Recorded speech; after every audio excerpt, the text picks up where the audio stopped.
Tere tulemast Argipäeva pooltundi. Mina olen Margarita, olen raamatupidaja, ettevõtja ja ka alustavate ettevõtjate konsultant. Täna on meil siis saates külaliseks fotograaf Doris-Anna Hiire, kes alles hiljuti läbis ka minu ja Kristina Riimak kursuse alustava ettevõtja Stardipauk. Tere, Doris-Anna! Tere! Nii tore, et sa olid nõus täna saatesse tulema. Ma tean, et alustavale ettevõtjale tundub see kindlasti sihuke hirmus suur samm, et niimoodi avalikkuse ette tulla, aga sa oled selle sammu ära teinud ja siin sa nüüd oled. Ja. Väga tubli. Sina oled ju tegelikult nüüd juba mõnda aega tegutsenud hobifotograafina ja nüüd olles hiljuti, ma ei mäleta, kas see oli aprill, mai, et sa jõudsid ka oma ettevõtte asutamiseni. Mis sind üldse ajendas ettevõtlusega pihta hakkama? Ma tegelesin sellega päris pikalt juba, natukene alla aasta, niiviisi, et ma ei teinud ettevõtet veel. Lihtsalt hobi pärast, et otsisingi inimesi, keda pildistada või et kes tahaks koos pilte või nagu ikka, on ju. Ja siis ettevõtte ma tegin sellepärast, et ma tundsin, et see viib mind edasi kuskile. Ma ei tea kuhu, aga see viib mind, ma tean sisimas seda. Aga ühel hetkel, millal te selle kursuse tegite? Oli see äkki see algas märtsist, jah, 18. märts vist oli see algus meil, jah. Siis märtsis ma nägingi seda koolitust, kuna ma ettevõtlusest midagi ei teadnud ja ma nagu ei osanud kuidagi. Ma tahtsin nii-öelda neid teadmisi rohkem juurde saada. Et kui ma alustan, et ma siis nii-öelda midagi pekki ei keeraks. Ja siis tänu sellele ma ilmselt tegingi, sest et ma ei oska seda seletada nüüd. Said sealt selle vajaliku nii-öelda know-how enda jaoks, mis tuleb ära teha ja tegelikult ei ole üldse midagi nii hirmsat ka kindlasti, kui algul tundus ehk.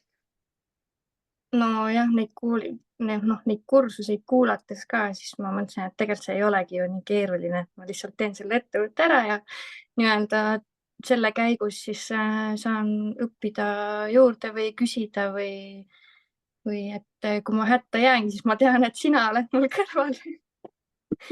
Siis oligi, tegin ära lihtsalt ja.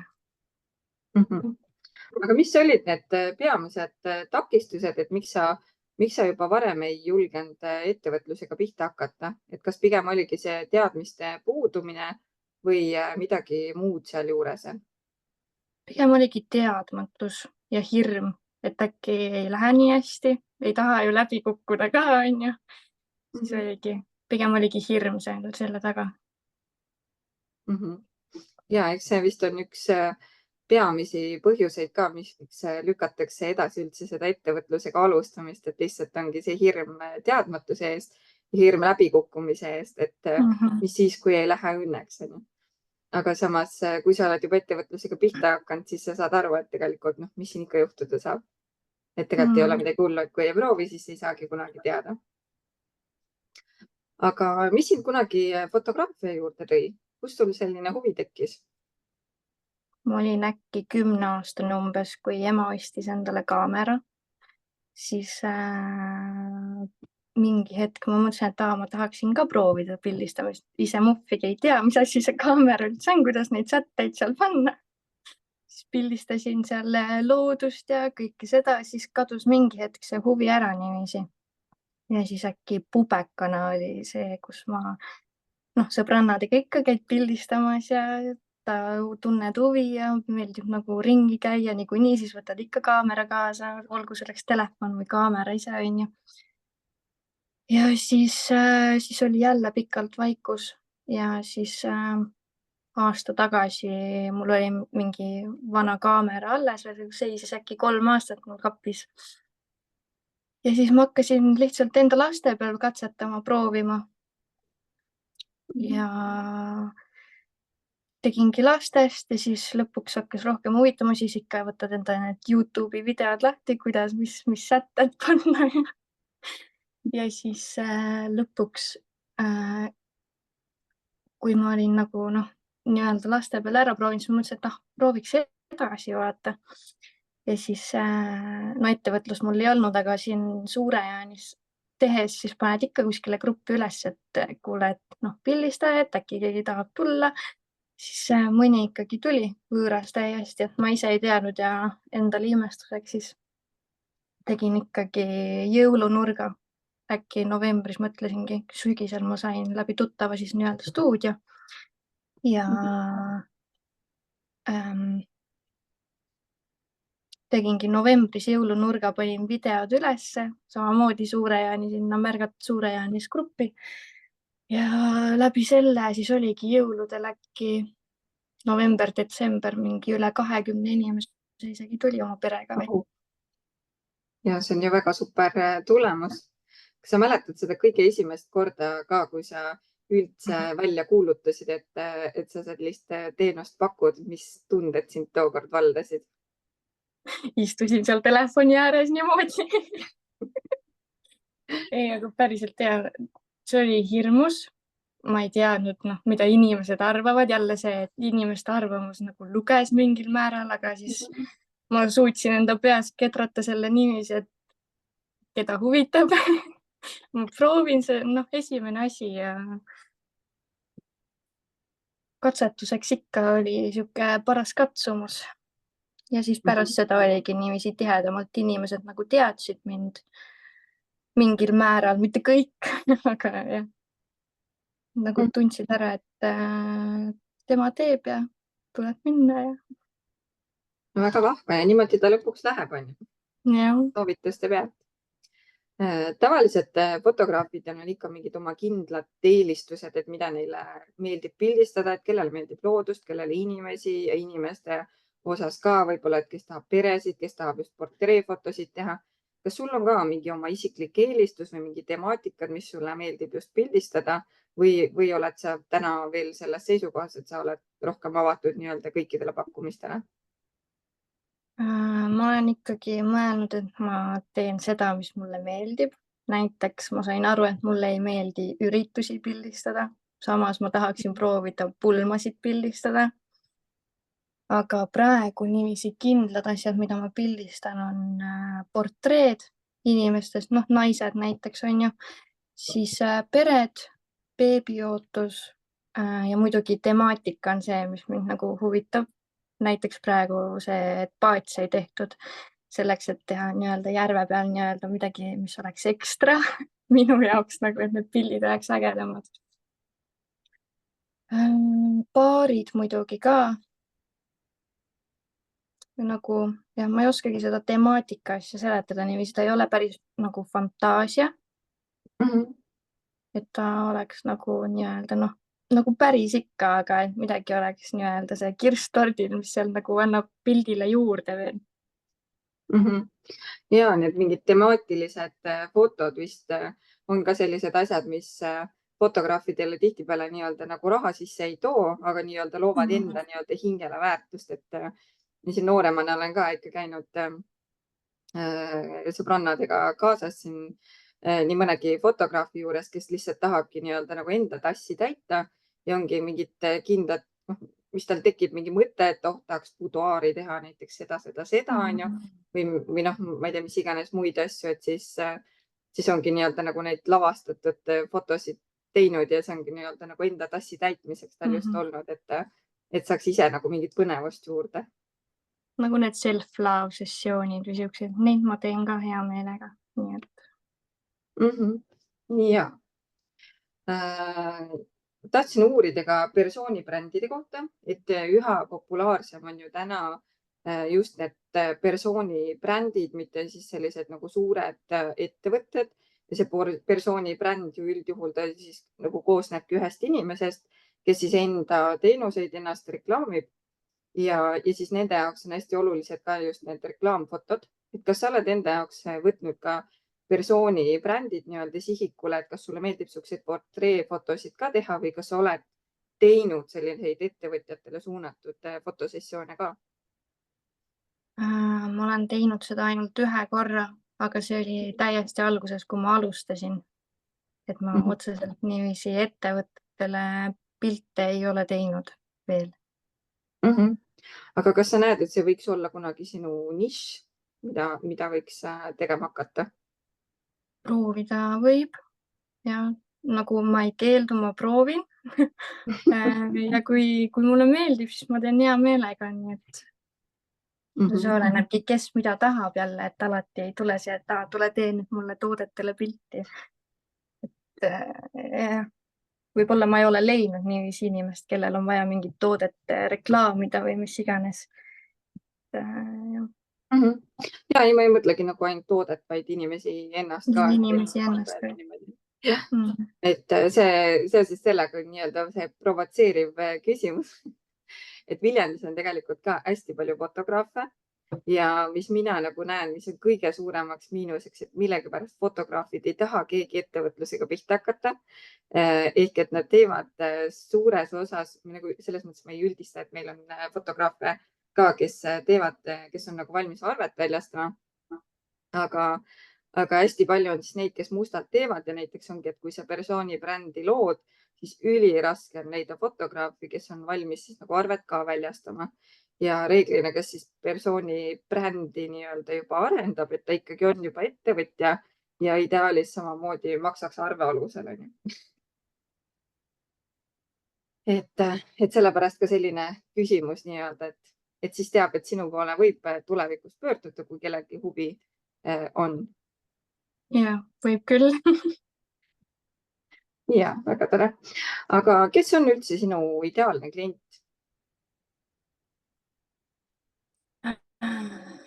Oled sa selle peale üldse niimoodi mõelnud? Ma olen küll. Ma olen mitu korda seda teinud ka, vaatan, et kursusel oli ka, et kes su nii-öelda ideaalklient on. Pigem ongi ideaalne klient naisterahvas 25 kuni 35 on ju. No sinna alla kuulub, kas ta on perega tuleb või ongi üksinda.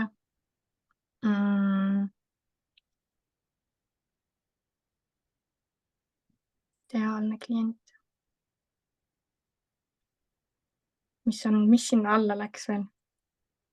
Viljandimaalt. Ja kuigi vist fotograafi puhul ei ole ka see kõige olulisem, muidugi see vahemaade, ütleme, sõitmine ühest linnast teise või sinna, et tihtipeale ka keegi seda kulu nii-öelda nagu katta ei taha, et fotograafile see kinni maksta ja samas ise võib-olla ka ei ole valmis nii pikalt sõitma. Kuigi ikka tuleb vist ette seda fotograafias päris palju, et kui on ikkagi kuskil mõni hea fotograaf, siis minnakse Viljandist Tallinnasse ka või kuhu iganes neid pilte tegema. Seda küll. Nii et sisuliselt sinu ideaalne klient täna on pigem ikkagi naisterahvas. Kas sinu klientuuri või palju üldse on mõjutanud see, et sa oled nüüdseks ettevõtja ja sul on ka arve esitamise võimalus, et kas sa oled selle üldse nii-öelda nagu välja kuulutanud julgelt, et sa oled vahepeal ettevõtjaks saanud? Läbi Instagrami ja Facebooki ja et nii-öelda, kui ma selle ettevõtte valmis tegin, meilile teade tuli, siis ikkagi ma kuulutasin välja, et nüüd on asi ametlik. Kas sa oled loonud nii-öelda ka hinnakirja näiteks avalikult? Paljudel fotograafidel vist on äkki see hinnakiri avalik ka, et millised need nii-öelda tunnihinnad on ja sinna siis ka eraldi välja toonud selle arve loomise võimaluse? Arve loomise kohta ma ei olegi infot juurde pannud, aga hinnakirja on mul olemas küll. Et see on mul esilehel olemas niiviisi, et kui otsida, siis leiab kohe ülesse. Ja, no ma ise arvan, et see kindlasti see kliendi teavitamine, et on nii-öelda võimalik arvet ka luua, et see kindlasti võiks ka kuidagi kasuks tulla. Kas on täna olnud sul mõni klient ka, kes on juba arvet küsinud nii-öelda? Ei ole. Ei ole praegu. Ja, siis ma soovitan selle ka kindlasti välja tuua, et see võib-olla meelitab ka ligi inimesi, kes just näiteks persoonibrändist on huvitatud, et saaks sulla sinu juurde pildistama.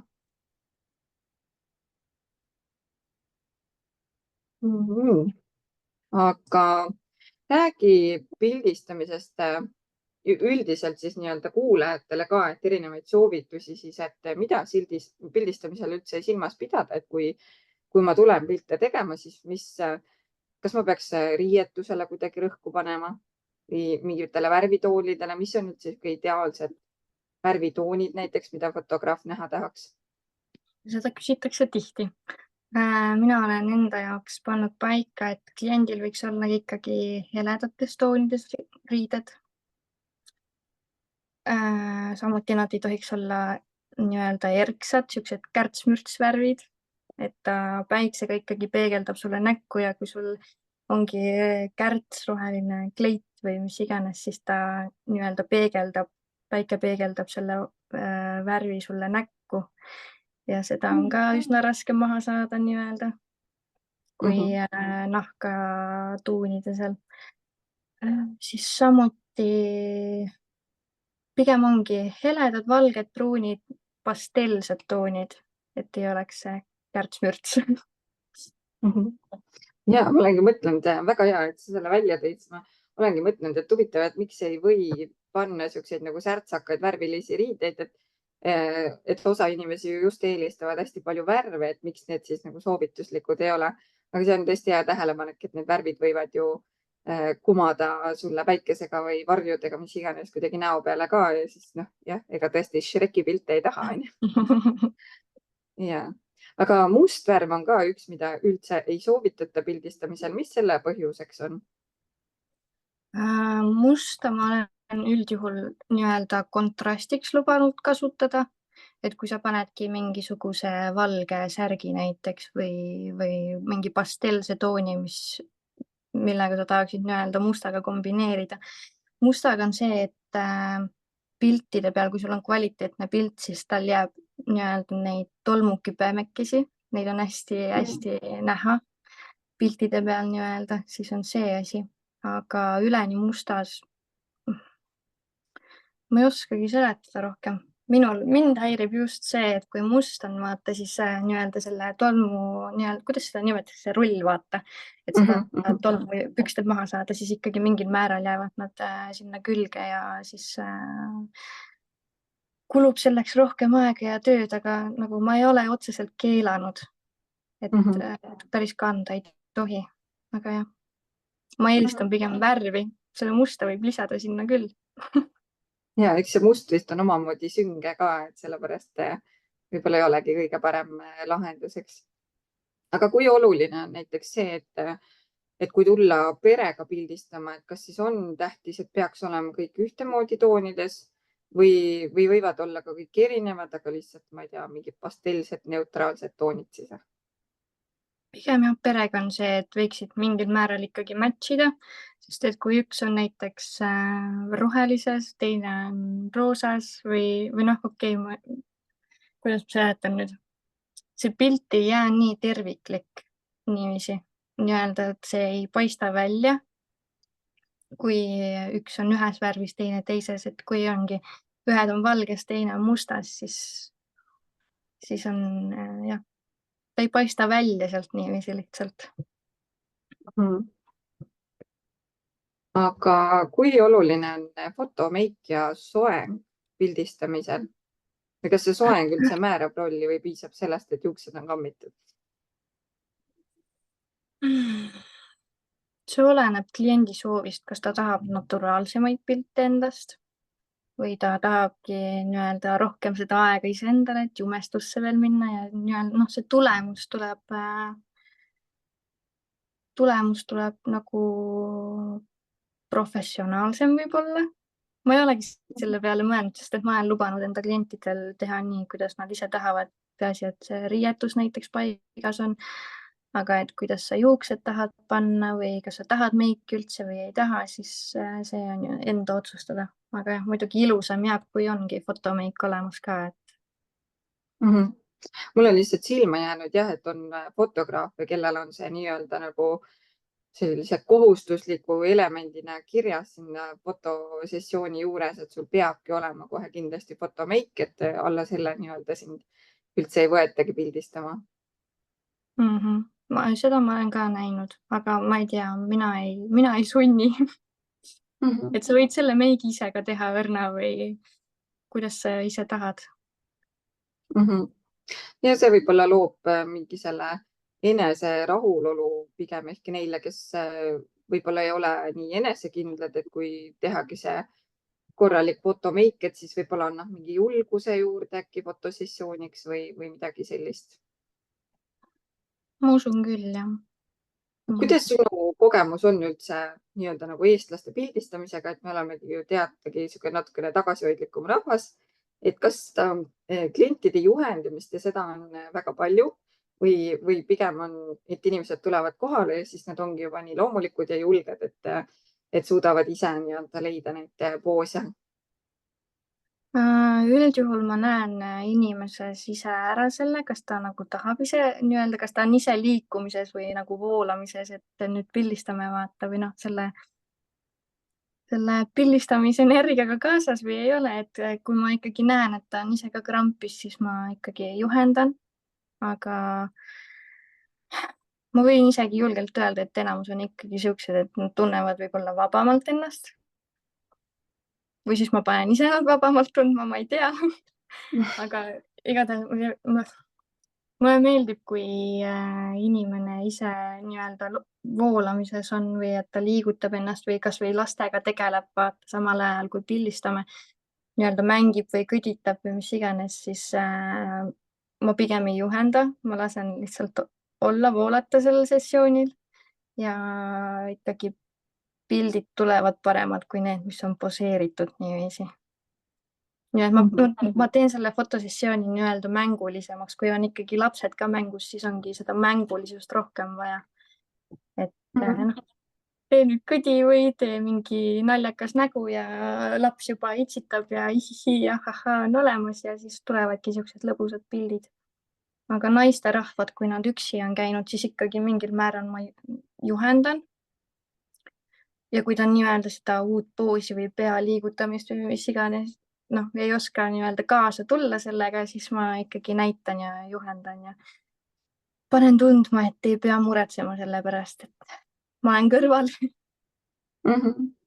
Ja selles mõttes ma olen igati nõus, et nende perefotodega on endal mul ka mitmeid kogemusi ja üldjuhul kõige paremad sessioonid ja kõige paremad pildid ongi tulnud just nende loomulikus olekus piltidega, et kus ei ole seda, et fotograaf nagu hullult paneks paika, et olge nüüd nii või olge nüüd naa, vaid see ongi see, et ta laseb nagu sellel asjal loomulikult minna ja siis ongi see nagu päris emotsioonid seal taga, et see laste rõõm seal taga ja kõik see nagu pere ühtekuuluvustunne, et kõik see tuleb pildi peal kuidagi paremini esile, kui need asjad on nagu loomulikult.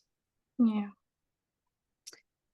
Aga äkki sa oskad veel anda meile soovitusi nii-öelda ise pildistajatele, mitte siis nagu fotograafidele, vaid teadagi ettevõtjaid, nagu see ka eriti puudutab, et meil on ju vaja ikkagi jagada sotsiaalmeedias oma tegemiste kohta selleks, et rohkem pildis olla, et kas teha erinevaid story sid näiteks on ju või postitusi.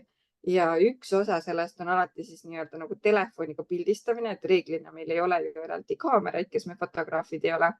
Et mida telefoniga pildistamisel võiks silmas pidada või kas seal on mingeid sätteid, mida saaks ise üldse nagu sättida, et see pildid tuleks kuidagi paremad? Vot see on küll hea küsimus, sest et ma ei olegi telefoniga niiviisi pildistanud, et nad paremad tuleks. Nii et ma ei oskagi sellele mingit soovitust anda nii-öelda telefoniga pildistajatele. Aga kas on mingeid rakendusi, mida näiteks sa ise kasutad, mingeid äppe, et millega saab pilte töödelda kuidagi, mida sa sotsiaalmeediasse tahad jagada, et kas sa teed ise sellist fototöötlust üldse ennem telefoniga või pigem ka mitte? Telefoniga, no kui iPhone on muidugi, siis läbi selle saab teha, et seal on ka, paned valgust juurde, paned highlights'e juurde, paned kontrasti juurde. Nii palju ma teen telefonis, aga muidu äppidest võib kasulik olla veel, telefonis saab ka, ongi lihtsalt Lightroom. rohkem ei olegi vaja nagu, Mm aga -hmm. muidu jah, foto See Lightroom, see vist on tasuline, on ju? Ma ei ole muidugi kursis, kas ta tavakasutajale on tasuline või saab seda täitsa tasuta telefonis kasutada. Minu arust on tasuline telefonis ja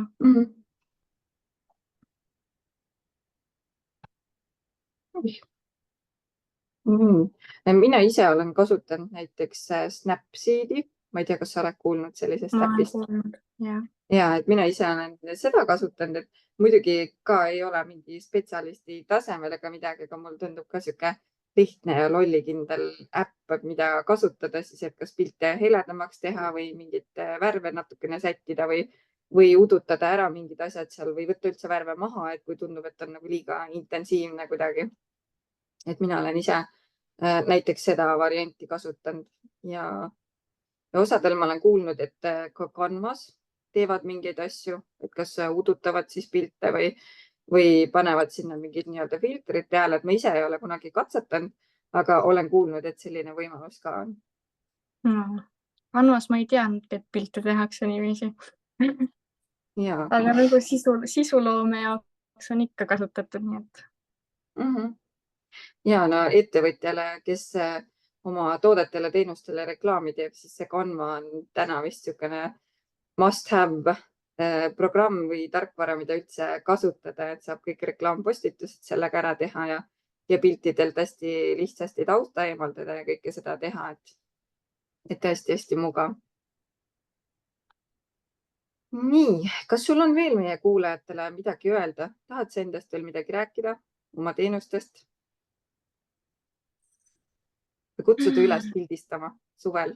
Suvel on kindlasti mõnus ilus seda teha. Ja mul on paat, kes pilte tahab. Sellega saab fantaasiapilte tegema minna, nagu ma aru saan. Ja. Mitte päris fantaasia jälle, on ju. Aga jah, temaatika nagu ikka. Aga otseselt niiviisi midagi öelda ei olegi. Iga kuu teen nii-öelda jälgija boonust. Siis saab esitan iga kuu mingi küsimuse vastajate vahel, siis nii-öelda jälgijate seast valin kellelegi tasuta fotosessiooni. Nii et tasub tulla jälgima. Ja tõesti, see on väga hea soovitus, nii et kõik, kes kuulavad või järgi kuulavad, siis kindlasti Dorisannat Instagramis jälgida, et siis mitte võimalust maha magada. Ja kas sul on endal muidu ka täna mõni pooleli olev idee, mida sa tahaksid teostada, aga sa ei ole seda õiget modelli veel leidnud, et kes sul pildi peale tuleks?